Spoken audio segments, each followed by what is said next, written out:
guys, kenalin aku Febriani Sapakpahan dengan NIM 133230017. Halo guys, kenalin aku Sabita Ida Syaro dengan NIM 133230001. Halo guys, kenalin aku Hanifah Chandraning Tias dengan NIM 133230032. Halo bro, saya Raf Monawal dengan NIM 133230049. Halo semua, nama saya Muhammad Ilyas dengan NIM 133230105. Halo semua, aku Alia Rizkita Rahma dengan NIM 133230093. Halo semua, aku Valentina Feblia Anggreni dengan NIM 133230079. Halo guys, kami dari kelompok 2.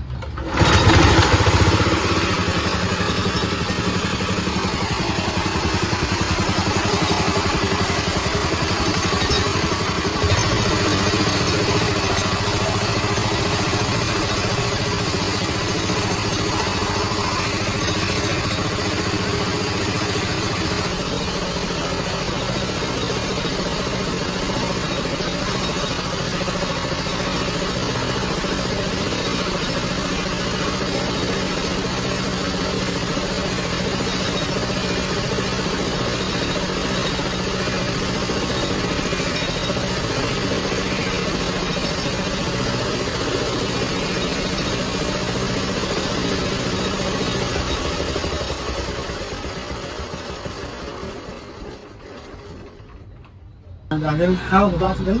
Dari Setiawan. Ini Setiawan ya. Oke. Alamatnya sendiri nggak? Pamela tuh. Alamat itu berarti Purwomangkani ya? Iya. Oh, oke. Apa? Mesin parut kelapa. Oh, seperti itu pak. Jadi mekanismenya kalau parut kelapa itu hanya tinggal dimasukkan ke parut kelapanya aja gitu ya? Ya sambil didorong sebenarnya. Dan kan bukan sendiri. Kalau biasanya dari pabrikan itu ada roll lagi untuk mendorong, tapi itu kurang efisien karena dia akan teksturnya lebih kasar. Teksturnya lebih kasar daripada yang seperti ini pak? Iya. Oh. Jadi terlalu banyak masuk, dia akan cepat parutnya lebih cepat, jadi agak kasar. Selanjutnya gini, mas alat teknologi yang digunakan itu digunakan untuk apa ya? Maksudnya? Yang apakah cuma khusus untuk harus kelapa? Oh, bisa juga untuk bikin kayak laos itu, parutan laos. Jadi nanti ayam lengkuas, itu bisa itu. Terus untuk kalau sudah tumpul bisa untuk menghaluskan seperti kemiri. Nah, kemiri kalau dimasukkan ke dalam mesin hammer mill, dia akan jadi keluar minyak seleket. Tapi kalau pakai itu enggak. Banyak kegunaannya juga, mau ngalusin apapun. Kalau ukurannya seperti kelapa parut itu bisa. Terus untuk bagian apa komponen dari alat ini itu apa ini? Banyak. Ya kalau secara global cuma mesin penggerak sama alat parutnya. Tapi kalau dipilah-pilah lebih detail lagi lebih banyak. Ya roll parut, rangka sama tutupnya itu dari bagian mesin. Terus ada puli, ada bel, panpel itu, ada bearing, ada untuk wadahnya itu stainless, banyak Pak. Jadi susah kalau satu persatu kadang nanti lupa. Selanjutnya pertanyaan ya Pak, kami ingin menanyakan untuk pembelian mesinnya itu dengan harga berapa? Itu bermacam-macam, kan ada yang mesin penggeraknya itu mereknya dari Cina sama dari Jepang kayak Honda. Honda itu sekitaran 2.600.000-an Kalau Cina itu bermacam-macam, ada 700 sampai 1,5 gitu. Kalau dari alat yang giling itu kemarin 1 jutaan. Jadi kalau total sama alat dari Jepang ya hampir berapa ya? 36. Untuk Cina ada yang pakai komplit itu 17, 14 ada. Tapi kita nggak jamin mata parutnya itu akan tahan sampai 1 bulan karena itu modif sendiri. Jadi nanti ada misal tidak tajam atau apa? Ada tukang reparasinya sendiri. Dari bahannya kalau dari pabrikan itu kurang kuat ya, jadi apa ya, dapat tumpul.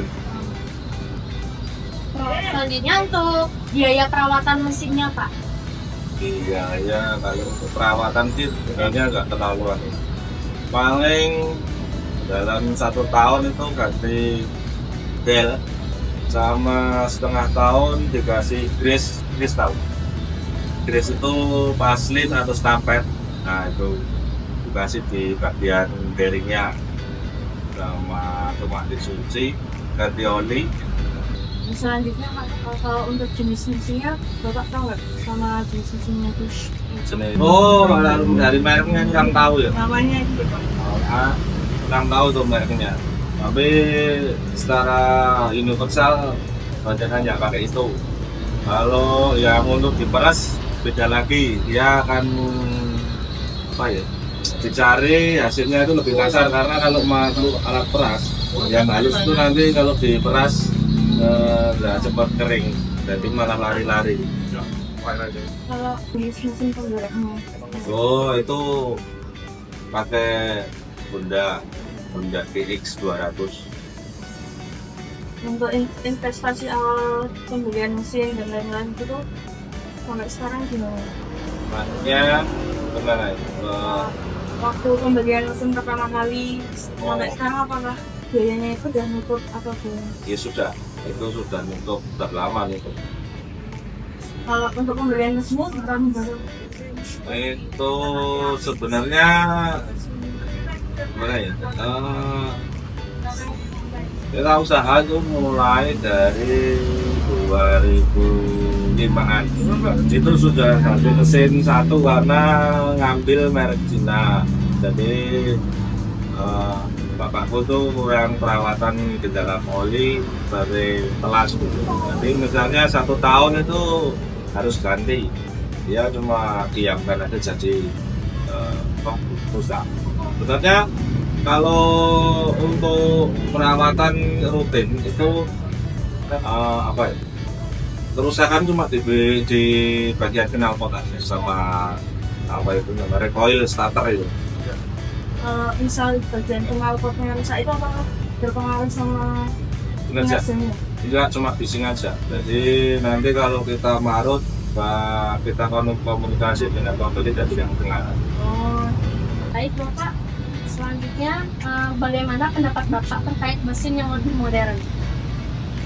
Contohnya gimana Mas? Yang lebih modern dari yang Bapak pakai sekarang, mesin yang biasa dipakai di perusahaan besar. Oh itu. Ya, kalau maksudnya efisiennya atau gimana itu efisien yang ini soalnya kalau untuk ya pabrik itu pada pengkalannya lebih besar. Nah, di situ tempatnya lebih besar. Jadi kalau untuk yang tempat kecil seperti kita ya memang diperuntukkan seperti ini. Terus misalnya ada inovasi baru apa ya lebih canggih, makanya sudah tinggal nggak usah dorong dimasukin itu ya terus bagus, tapi mungkin perawatannya juga cuma. Mau bertanya untuk apa saja kelebihan dan kekurangan dalam mesin kalkulator dibandingkan dengan manual?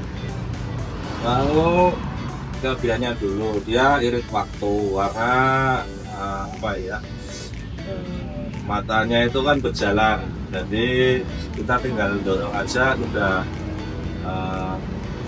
sudah jadikan biar diinginkan. Terus kedua ini tenaga, ketika itu bisa lebih banyak misalnya atau 2 atau 3 kelapa dimasukin kan itu cepat sedikit. Kalau kekurangannya ya cuma di dalam apa ya, biaya aja. Kalau lebih murah ya manual gitu. Tapi kan ya kita efisien waktu sama mengejar waktu kan. Iya, tentang pendapatan terkait tradisional pernah pakai atau enggak? Oh, maksudnya pendapat atau pendapatan? Iya, maksudnya itu pendapat Mas. Oh, opini lah. Ya, Nah, itu kalau dari manual kita belum pernah pakai. Jadi mungkin pernah pakai di itu loh, penggunaan pribadi. Jadi sudah tahu waktunya sama pengerjaannya itu lebih lama ya manual. Itu sampai terbang. Terus apa lagi? terus ini yang lain boleh nggak? Ini asal menunjukkan komponen-komponen mesin yang ada di tadi. Oh, boleh aja. Mesin penggeraknya sudah dari pabrikan, jadi kita nggak perlu menjelaskan. Ya.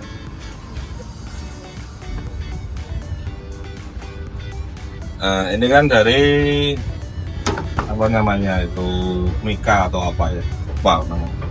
Ini mika. Ini biasanya besi, tapi kan cuma tak kasih kawat aja. Ini namanya puli. Ini roll parutnya. Ini namanya strength ya orang sini, tapi biasanya bel atau part bel. Terus ini rangka. Ini untuk apa itu namanya, wadahnya itu stainless, kita bikin sendiri di itu tukang panci. Terus ini namanya pillow block. Pillow block itu bearing yang nempel, bisa ditempel gitu Bang, sendiri, nggak mandiri. Sama dari papan, karena kita pilih papan itu kalau kena ini papannya yang kalah, bukan dari besinya. Kalau nanti pilih besi ini pasti kalah, dapat tumpul. Gitu. Berarti ini udah dimodifikasi ya Mas? Ya sudah.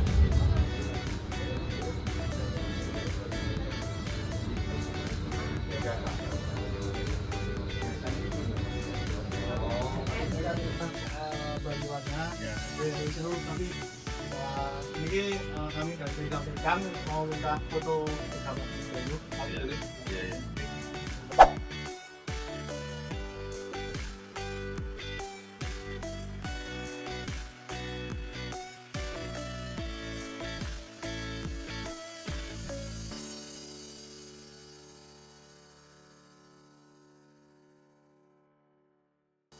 Bu siapa? Ibu Sumarni. Bisa dijelaskan itu alat apa ya Bu? Oh ya, ini alat parutan kelapa kayu tradisional. Merupakan alat rumah tangga yang digunakan secara manual untuk memarut daging kelapa. Alat ini terbuat dari kayu keras dan dilengkapi dengan mata parut. Alat ini sangat cocok digunakan saat kegiatan memasak dan dibawa kemana saja. Namun kekurangannya terletak pada hasil parutan tidak seragam, proses lebih lambat, dan resiko cedera lebih tinggi.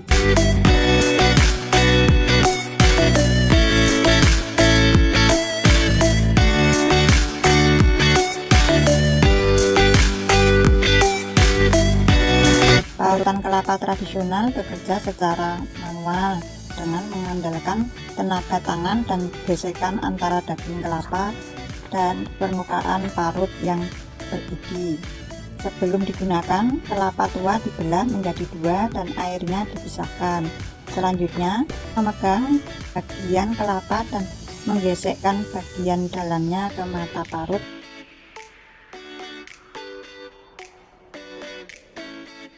Gerakan maju mundur dilakukan secara berulang untuk menghasilkan serutan kelapa yang halus.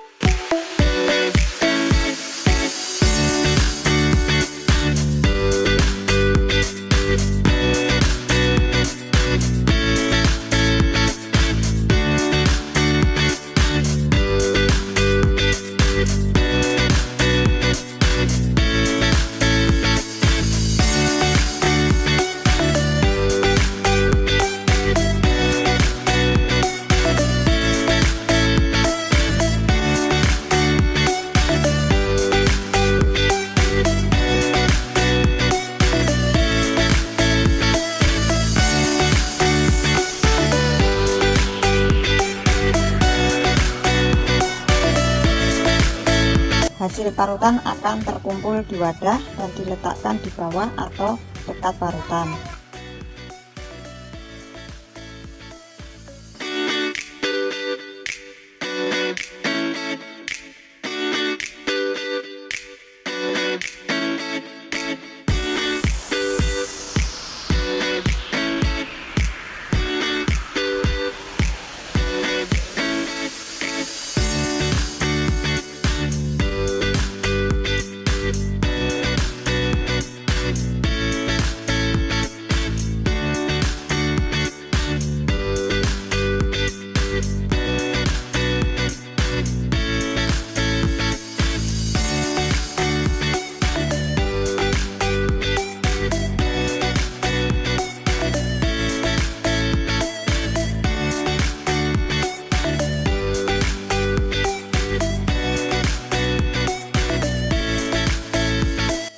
Terima kasih ya Bu.